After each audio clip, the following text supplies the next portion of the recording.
शुभ प्रभात मेरे प्यारे छात्रों। मैं क्षमा सिंह ज्ञानदीप एकेडमी से एक बार फिर से आप सभी का हिंदी की कक्षा में स्वागत करती हूँ। बच्चों, पिछला सप्ताह हमारा रिवीजन वीक था। हम पढ़ी हुई चीज़ों को दोहरा रहे थे, लेकिन अब हम एक कदम आगे बढ़ा चुके हैं। अब हम अपने पाठ्य पुस्तकों में अगले अध्याय पर आ चुके हैं और हमने शुरू कर लिया था हमारा 5वां अध्याय, पत्रों की अनूठी दुनिया।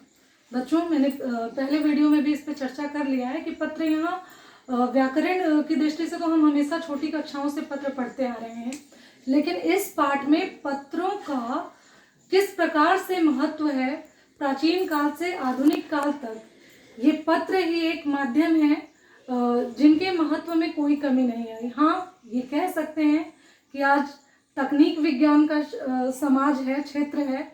बहुत सारे तकनीक साधन आ गए हैं, जैसे कि मोबाइल, कंप्यूटर, इंटरनेट आदि की सुविधाओं से पत्रों का आम जीवन में चलन कम ज़रूर हो गया है, लेकिन आज भी इसका महत्व कम नहीं हुआ है। बच्चों, पत्र वो माध्यम है, महात्मा गांधी के पत्र, पंडित जवाहरलाल नेहरू के पत्र उस समय समाज की क्या स्थिति थी, तत्कालिक स्थिति क्या थी, हमें बताते हैं।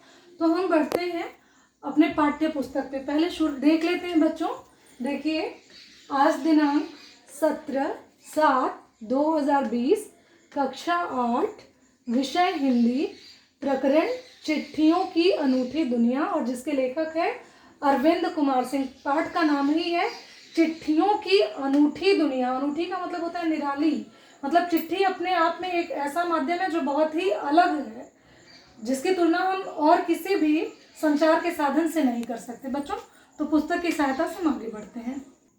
हाँ, तो बच्चों, पिछले सप्ताह में हमने पंडित जवाहरलाल नेहरू वाला ये जो पैराग्राफ पढ़ लिया था, लेकिन फिर से एक बार पढ़ लेते हैं। देखिए, पंडित जवाहरलाल नेहरू ने सन 1953 में सही ही कहा था कि हज़ारों साल तक संचार का साधन केवल हरकारे यानी कि रनर्स या फिर तेज़ घोड़े रहे हैं। बच्चों, मैं हरकारे का अर्थ आप लोग को बता चुकी हूँ कि हरकारे किसे कहते हैं। जो लोग एक स्थान से दूसरे स्थान पर भाग भाग कर खबरों को पहुँचाते थे, उन्हें हरकारे या फिर रनर्स कहा जाता था। ठीक है बच्चों, तो पुराने ज़माने में क्या था, या फिर तेज़ घोड़े रहे हैं, या तो लोग पैदल चलकर, दौड़कर, डाक बम टाइप से चल के एक जगह से दूसरे जगह तक पत्र पहुंचाते थे। फिर घोड़े आ गए, घोड़ों का चलन हो गया, तो घोड़े से लोग पत्र पहुंचाने का काम करने लगे। उसके बाद पहिए आए, और सबसे जो उपलब्धि है हमारे विकास में, वो है पहियों की। तो जब पहिए आ गए, तब यातायात के संचार के साथ साथ डाक के विकास में भी बहुत बड़ा महत्वपूर्ण परिवर्तन आया। बच्चों देखिए, ठीक है, पहिए आ गए तो बहुत क्रांति सी आ गई इस क्षेत्र में, पर रेलवे और तार से भी भारी बदलाव आया। पहिए छोटी छोटी गाड़ियों के बाद फिर जब रेलवे आई, रेलवे का विकास हुआ, तो लोग तार भेजने लगे, और वो बहुत तेज़ी से एक जगह से दूसरे जगह पहुंचाने का काम किया जाता है तार के द्वारा। तार ने रेलों से भी तेज़ गति से संवाद पहुंचाने का सिलसिला शुरू किया, और ये जो तार है वो रेलों से भी, यानी बहुत ज़्यादा तेज़ स्पीड में, रफ्तार में पहुंचाने का कार्य शुरू हो गया। अब टेलीफोन, वायरलेस और आगे रेडार दुनिया बदल रहा है। कहने का मतलब ये है कि पत्र पहले एकमात्र साधन होते थे, लेकिन अब टेलीफोन हो गया, जिसमें हम अपने तात्कालिक बातों को पूछकर, बताकर अपनी समस्याओं का समाधान कर लेते हैं, हालचाल कर लेते हैं। वायरलेस हो गया, और रेडार दुनिया बदल रहा है, और तरह तरह के जो आधुनिक साधन हैं, इनसे क्या हो रहा है, दुनिया बदल रहा है। बच्चों, आगे देखते हैं। पिछली शताब्दी में पत्र लेखन ने एक कला का रूप ले लिया। पिछली शताब्दी यानी 100 साल पहले। ठीक है बच्चों, शताब्दी यानी 100 वर्ष, और पिछली शताब्दी यानी 100 साल पीछे का जो समय था, में पत्र लेखन ने एक कला का रूप ले लिया। हाँ, तब पत्र को विज्ञान के नज़रिए से नहीं, बल्कि एक कला के रूप में देखा जाता था। डाक व्यवस्था के सुधार के साथ साथ पत्रों को सही दिशा देने के लिए विशेष प्रयास किए गए।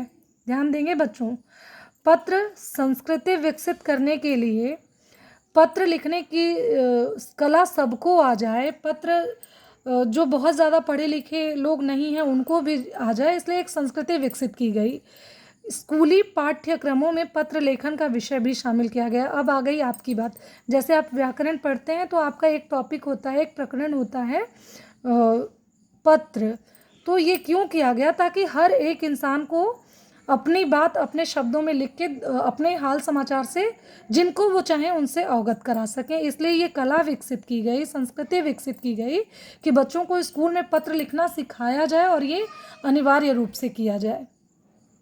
ठीक है बच्चों, भारत ही नहीं दुनिया के कई देशों में ये प्रयास चले और ये पत्र लेखन की जो कला विकसित की गई वो ना सिर्फ भारत में बल्कि विश्व के अनेकों और लगभग समस्त देशों में इस तरह के प्रयास शुरू की गई।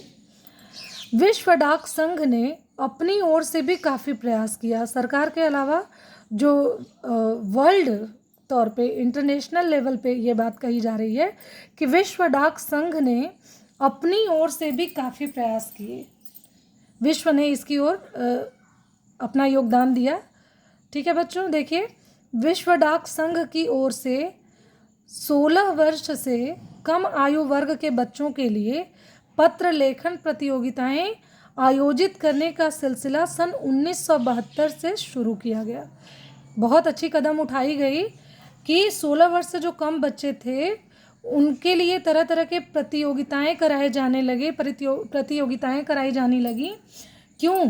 ताकि हर 16 साल तक के और उसके नीचे तक के बच्चों को पत्र लेखन आए।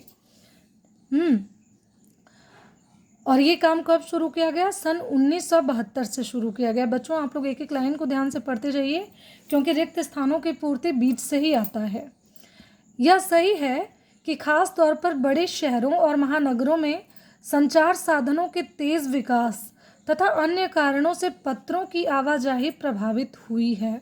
बिल्कुल सही बात है कि आज तमाम साधन हो जाने की वजह से रोज़मर्रा की जो ज़िंदगी है उसमें औपचारिक पत्र थोड़े कम लिखे जाने लगे।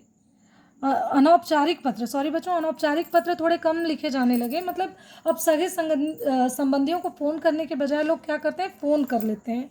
पत्र लिखने के बजाय फ़ोन, मैसेजेस आदि का चलन हो गया है। लेकिन बच्चों फिर भी इन सब से जूझते हुए भी पत्र ने अपना महत्व बनाए हुए है। पत्र आज भी विलुप्त नहीं हुए हैं।